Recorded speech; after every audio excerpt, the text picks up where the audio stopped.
I want to speak about the ever-increasing restrictions placed on our civil liberties, personal freedoms and property rights.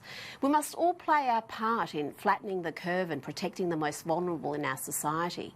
However, there is increasing evidence of overreach from politicians, police and other authorities who are dictating sometimes inconsistent and borderline bizarre edicts that are absolutely non-negotiable until they are, like Victoria's much-mocked bonking ban.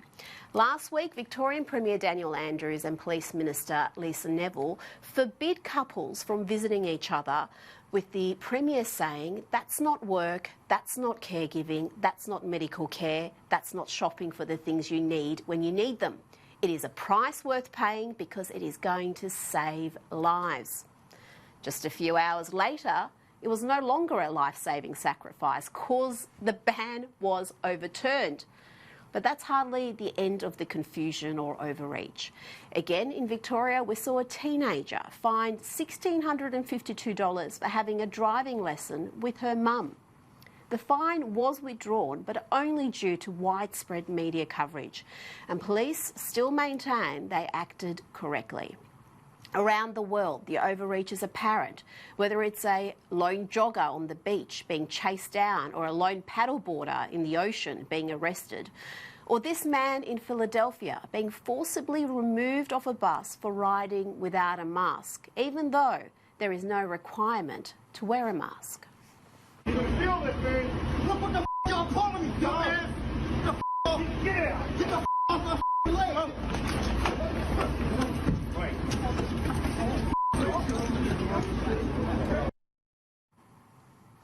By the way, that happened in a city where police have been told to delay arresting actual criminals for actual crimes.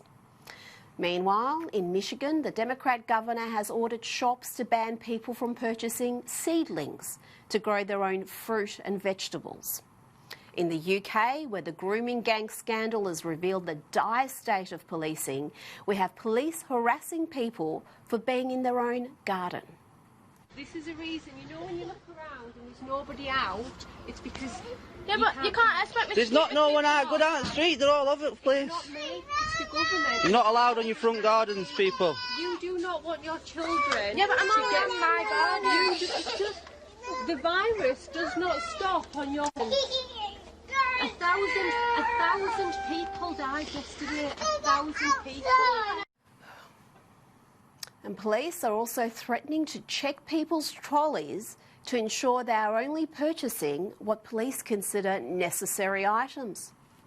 We will not at this stage be starting to marshal supermarkets and checking the items in baskets and trolleys to see whether it's a legitimate, necessary item.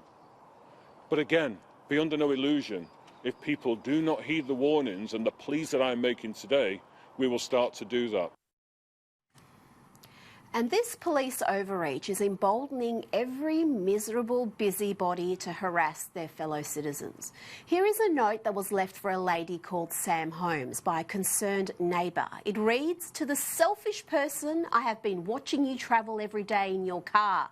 You are not in uniform, so this is clearly unessential travel. You are part of the problem."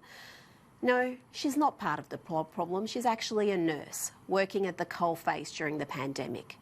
Don't think for a second that we are immune from this nastiness in Australia. Sadly, the coronavirus crisis has revealed a minority of nasty dobbers who feel entitled to abuse people who are doing nothing wrong. Daily Telegraph columnist Claire Harvey wrote about copying horrendous abuse, none of which I can repeat on air, all because she took her young children to the beach, a beach that was open. She's not alone.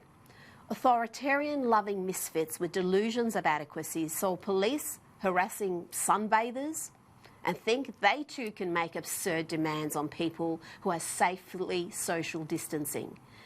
Talking about absurd demands, here are two police officers in Sydney who demanded this woman sitting on the grass minding her own business either start exercising or go home.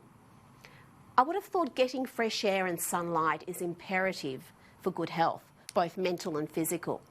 You shouldn't be forced to do jumping jacks to justify a few minutes outdoors. And let's not forget, not everybody has the advantage of their own garden or outdoor area. If we are following distancing guidelines, Why are we being prohibited from activities that do not increase the risk of coronavirus transmission? Australians deserve a little more common sense, clarity and consistency from authorities. It's simply not good enough to demand people blindly follow restrictions that defy logic.